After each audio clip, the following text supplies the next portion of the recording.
Jadi pas waktu itu waktu pertama sekali saya naik kapal. Iya. Dan itu juga bikin saya, mungkin salah satu saya itu merasa untuk resiko kerja di laut itu begitu besar, karena saya pertama sekali ngadapin hal yang seperti itu. Iya, pasti. Jadi waktu itu saya udah badai kencang sekali, kaca bridge-nya udah pecah semua. Aduh. Dan waktu itu juga saya ngeliat kapten nangis.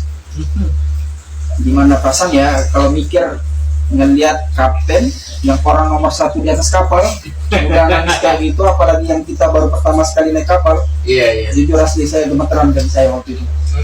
Dan cuman waktu itu saya cuma istighfar dan cuma mengucapkan kalimat syahadat, karena saya mikir percuma. Iya.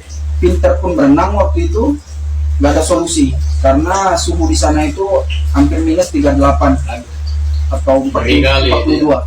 Jadi terjun pun ke laut ya nggak ada solusinya. Jadi waktu itu kita dikumpulin sama kaptennya, ngomong sama kita apapun yang terjadi kita tetap di atas kapal, walaupun mesti mati kita harus bareng-bareng.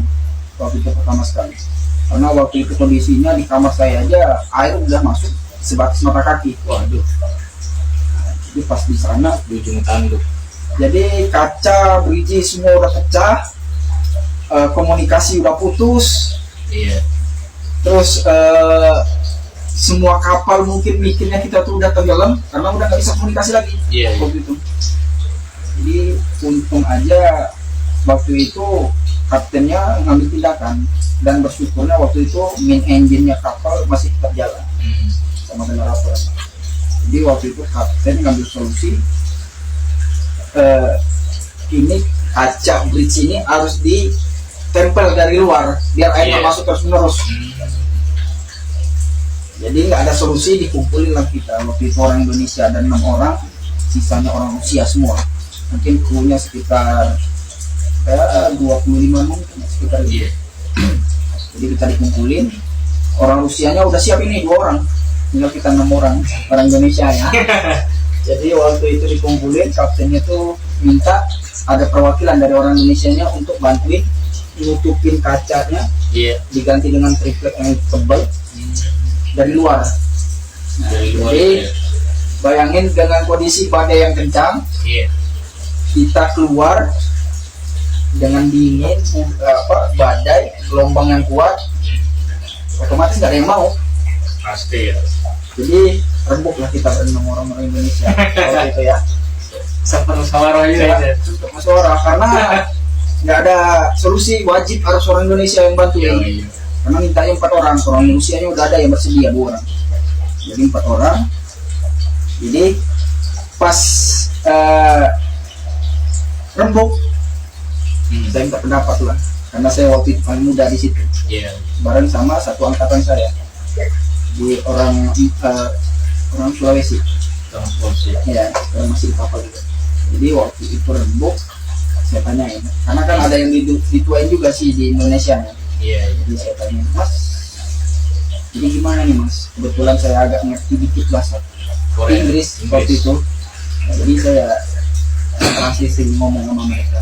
Jadi saya ngomong, kayak mana Mas? Ini kaptennya minta 2 orang perwakilan dari Indonesia ya. Kira-kira siapa yang bersedia? Langsung mereka jawab kayak gitu, wih, jangan saya. Anak saya masih kecil loh.